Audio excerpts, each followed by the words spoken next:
ओम श्री साईनाथाय नमः।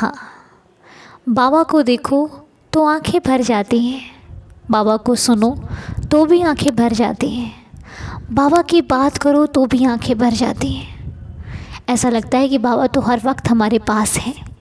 जी हाँ, बाबा ने अपने भक्तों को कभी अकेला नहीं छोड़ा। बाबा ने कहा है कि त्याग शरीर चला जाऊंगा, भक्त हेतु दौड़ा आऊँगा। जी हाँ, हम बात कर रहे हैं दशहरे के त्यौहार की। दशहरा जो सबसे महत्वपूर्ण त्योहारों में से एक है, और इसी दिन को बाबा ने चुना महासमाधि के लिए। बाबा ने दशहरे के त्यौहार के दिन ही अपना शरीर त्याग दिया, शिरडी को सूना कर दिया। उस शिरडी के भक्त, सोचिए उस दिन उन पर क्या बीती होगी। जब वो द्वारका माई गए, अगली सुबह उन्हें बाबा नहीं दिखे होंगे तो उन पर क्या बीती होगी, हम फील कर सकते हैं। 15 अक्टूबर जब बाबा ने उन्हें अपना शरीर त्याग दिया तो 16 तारीख को उन पर क्या बीती होगी।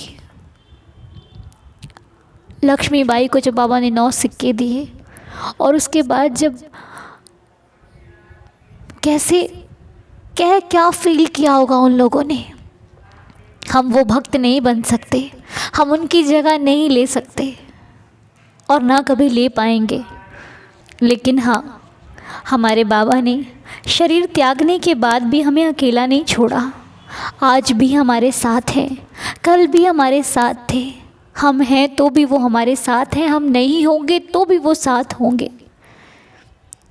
पर कभी कभी सोचो तो लगता है कि बाबा आज भी अपने शरीर रूप में होते और हमसे बात करते तो कितना अच्छा होता। काश हम उन्हें सुन पाते, उनकी आवाज़ को सुन पाते। पर फिर भी बाबा आज भी साक्षात हैं। बाबा आज भी अपने भक्तों की हर पुकार को सुनते हैं। शिरडी दरबार में जो सच्चे दिल से जाता है उसकी कभी झोली खाली नहीं रहती। बाबा ने 2 चीज़ों को बताया है, एक श्रद्धा, एक सबूरी। ये ऐसे मंत्र हैं जिन्होंने अपनी लाइफ में इन्हें उतारा है, वो जानते हैं कि क्या सुख है श्रद्धा और सबूरी में। बाबा के दरबार में चाहे अमीर हो या गरीब, कोई भी गया है वो कभी खाली हाथ नहीं लौटा। सबकी मुरादें पूरी होती हैं, मन्नत पूरी होती है। बाबा का दरबार सबके लिए सदैव खुला है। और बाबा का समाधि दिवस दशहरे के दिन मनाया जाता है। जिस दिन बाबा ने महासमाधि ली वो तारीख 15 अक्टूबर 1918 को ली थी, जिस दिन दशहरा था। इसीलिए ये पुण्य तिथि हमारी ज़िंदगी में बहुत महत्व रखती है। तो दशहरे के दिन आप बाबा के चरणों में बैठकर बाबा का ध्यान करें, श्री साईं सच्चरित्र का पाठ करें, साईं साईं का नाम स्मरण करें, नाम जाप करें। बहुत लोगों के सवाल हैं कि दशहरे के दिन, महासमाधि के दिन बाबा की पूजा कैसे करें। तो इस वीडियो के माध्यम से मैं आपको क्लियर करना चाहूँगी कि बाबा का जीवन बहुत ही सादगी का था। बाबा ने कभी किसी आडंबर को कुछ नहीं माना, आडंबर के लिए अपने भक्तों को भी नहीं कहा। तो आपसे मेरी ये रिक्वेस्ट है कि किसी को देखकर या किसी के कुछ कहने पर यूं ही कुछ ना करना। आप एक दीपक लगाना, सच्चे हृदय से, सच्चे भाव से बाबा के समक्ष एक दीपक लगाइएगा। आप सक्षम जिसमें हो वही दीपक लगाइए, चाहे आप तेल का लगाइए, चाहे आप देसी घी का लगाइए, जिसमें सक्षम हो वही लगाइए। एक दीपक लगाकर बाबा का ध्यान कीजिए, साईं साईं नाम स्मरण कीजिए, बाबा को याद कीजिए। यही सबसे बड़ी पूजा है।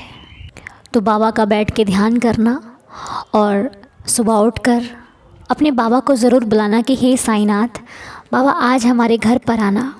और एक और चीज़ बता दो जिससे हमारे साईनाथ को बहुत खुशी मिलेगी, क्योंकि बाबा तो हमें आज भी देख रहे हैं।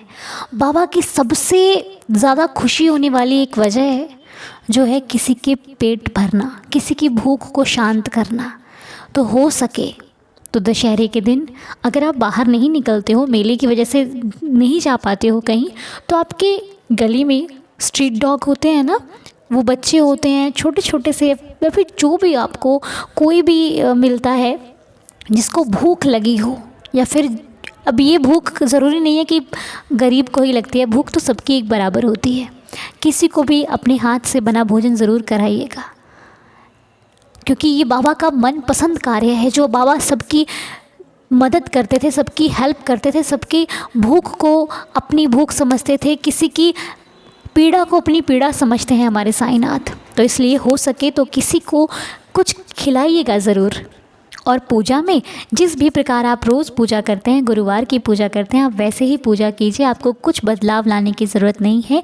हाँ, शाम को दीपक लगाइएगा, अपने घर के हर कोने में दीपक लगाइएगा, पूरा घर रोशन कीजिएगा, क्योंकि आज अच्छाई की जीत है और ये दिन हम सब की ज़िंदगी में बहुत सारी खुशियाँ लाने वाला है। ठीक है, मैं किसी आडंबर नहीं बताती आपको कि आप ये कर लो, वो कर लो, इतना कर लो, उतना कर लो, ये मुझे भी नहीं आता और ना मैं करने वाली हूँ। मैं सिर्फ बाबा का ध्यान करेंगे हम लोग बैठकर, और हो सका तो लाइव करेंगे। मैं आपको टाइमिंग बता दूंगी बहुत जल्दी ही, शॉर्ट्स के ज़रिए आपको टाइमिंग पता लग जाएगी। तो चैनल पर बने रहिए, चैनल के अपडेट्स जो आपको मिलते हैं उनको ध्यान से देखते रहिए, सुनते रहिए, ताकि आपसे कोई भी ऐसी बात छूट ना जाए जो हम एक साथ ना हो पाएँ। ठीक है, और आपको ज़्यादा कुछ करने की ज़रूरत नहीं है। हो सके तो अपने मुख्य द्वार पर तोरण ज़रूर लगाना। तोरण यानी कि आम के पत्ते और फूल से बनी हुई एक धागे में पिरोया जाता है इस तोरण को, और उसे हम तोरण का नाम देते हैं। आम के पत्तों से और फूलों से बनाई जाती है तोरण। तो ज़रूर अपने मुख्य द्वार पर लगाइए और बाबा का भोग लगाइए। बाबा को जो आपका दिल करता है वो खिलाइए।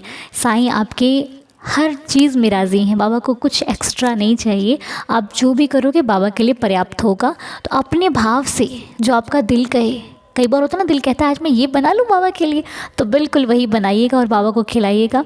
बाबा को बहुत अच्छा लगेगा। ठीक है, किसी का दिल नहीं दुखाना उस दिन, किसी को गुस्सा नहीं करना, किसी के ऊपर किसी से झगड़ा नहीं करना। अपने कोई बोलता भी तो आप किनारे हो लो, अपना अपना काम निकालते बनो बस। अपने मन को खुश रखना, किसी के पीड़ा देने से दुखी नहीं होना, तकलीफ़ में नहीं आना, अपना भला करना, सबका भला करना, इसी में बाबा को खुशी मिलेगी और इसी से बाबा हो जाएंगे आपसे प्रसन्न। ठीक है, और ये याद रखना कि बाबा आज भी हमारे साथ है, बाबा हमसे दूर नहीं है, बाबा हमेशा साथ थे, हमेशा हैं और हमेशा रहेंगे। ठीक है, और श्री साईं सच्चरित्र का कोई भी अध्याय आप ज़रूर पढ़िए, 5 मिनट पढ़िए, 10 मिनट पढ़िए, एक अध्याय ज़रूर पढ़िएगा। ठीक है, और ना ही पढ़ पाएंगे, समय नहीं मिले, तो साईं साईं की एक नाम की माला ज़रूर कीजिएगा, बाबा का नाम ज़रूर लीजिएगा, उसी में आपका उद्धार हो जाएगा। ठीक है, बाबा का नाम को कहीं पर भी बैठ कर ले लो, साईं साईं साईं, छोटा सा तो नाम है प्यारा सा, पर काम बहुत बड़े बड़े बन जाते हैं। तो साईं साईं साईं साईं साईं साईं करते रहिएगा, सब कुछ ठीक हो जाएगा। ठीक है, तो जितनी चीज़ें मुझे याद थी मैंने आपके साथ शेयर करी। अगर मैं कुछ भूल गई हूँ तो आप मुझे कमेंट बॉक्स में पूछ सकते हैं। और बाबा का स्नान आदि करवा के, वो तो आप जैसे आपका भाव है वैसे आप पूजा कीजिए, कुछ एक्स्ट्रा करने की आपको ज़रूरत नहीं है। ठीक है, तो उम्मीद करती हूँ कि ये त्यौहार हम सबकी ज़िंदगी में बहुत सारी खुशियाँ लेकर आएगा। और फिर हम दशहरे वाले दिन सुबह प्रेयर तो करने ही वाले हैं ना, इतनी पावरफुल प्रेयर करेंगे सच्ची भावना से। वैसे तो हम रोज़ ही अच्छे दिल से करते हैं, लेकिन फिर भी बाबा को उस दिन बुलाएंगे कि हमारे सबके घर आना है अपने। ठीक है, और बाबा ज़रूर आएंगे। तो चलिए इस वीडियो को यहीं पर संपूर्ण करती हूँ। यदि कोई भूल चूक हो गई हो तो माफ़ कीजिएगा, और कुछ भी अगर मैं बताने को भूल गई हूँ तो आप मुझे कमेंट बॉक्स के ज़रिए ज़रूर पूछ सकते हैं। और फिर मिलेंगे आपसे नेक्स्ट वीडियो में। वीडियो अच्छा लगा हो तो लाइक ज़रूर कीजिएगा, और परिवार में नए हैं तो सब्सक्राइब करके ही जाइएगा। ठीक है, इस परिवार का हिस्सा बनने के लिए आपका बहुत बहुत शुक्रिया। फिर मिलेंगे आपसे नेक्स्ट वीडियो में, तब तक के लिए जय जय साईं राम। दशहरे की आप सभी को एडवांस में हार्दिक शुभकामनाएं। ओम साईं राम, जय जय साईं राम।